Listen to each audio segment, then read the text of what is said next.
अपनी क्षमता पहचानो। एक गांव में एक आलसी आदमी रहता था। वह कुछ काम धाम नहीं करता था, बस दिन भर निठल्ला बैठकर सोचता रहता था कि किसी तरह कुछ खाने को मिल जाए।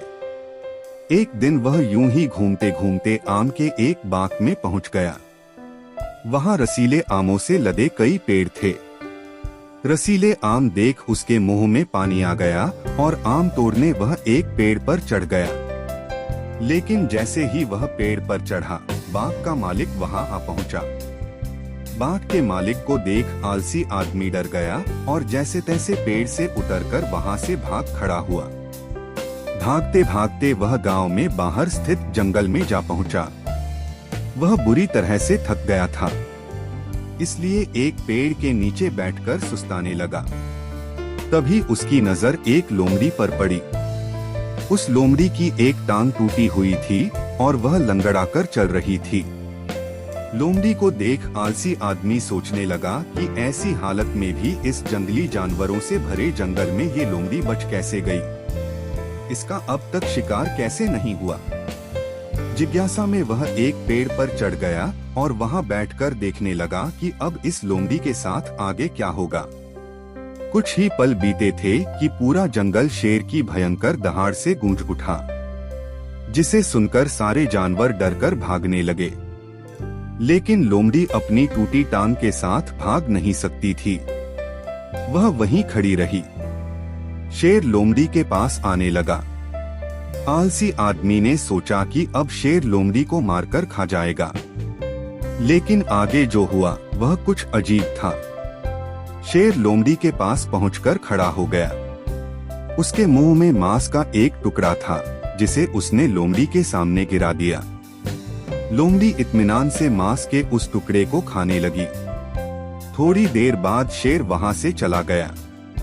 यह घटना देख आलसी आदमी सोचने लगा कि भगवान सच में सर्वेसर्वा है। उसने धरती के समस्त प्राणियों के लिए, चाहे वह जानवर हो या इंसान, खाने पीने का प्रबंध कर रखा है।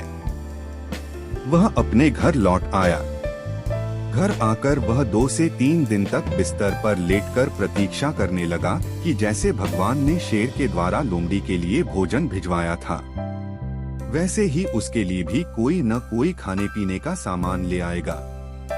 लेकिन ऐसा कुछ नहीं हुआ। भूख से उसकी हालात खराब होने लगी।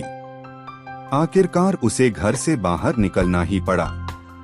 घर के बाहर उसे एक पेड़ के नीचे बैठे हुए बाबा दिखाई पड़े। वह उनके पास गया और जंगल का सारा वृतांत सुनाते हुए वह बोला, बाबा जी, भगवान मेरे साथ ऐसा क्यों कर रहे हैं? उनके पास जानवरों के लिए भोजन का प्रबंध है, लेकिन इंसानों के लिए नहीं। बाबा जी ने उत्तर दिया, बेटा, ऐसी बात नहीं है। भगवान के पास सारे प्रबंध है, दूसरों की तरह तुम्हारे लिए भी, लेकिन बात यह है कि वे तुम्हें लोमड़ी नहीं शेर बनाना चाहते हैं। सीख, हम सबके भीतर क्षमताओं का असीम भंडार है, बस अपनी अज्ञानतावश हम उन्हें पहचान नहीं पाते और स्वयं को कमतर समझकर दूसरों की सहायता की प्रतीक्षा करते रहते हैं। स्वयं की क्षमता पहचानिए, दूसरों की सहायता की प्रतीक्षा मत करिए। इतने सक्षम बनिए कि आप दूसरों की सहायता कर सकें।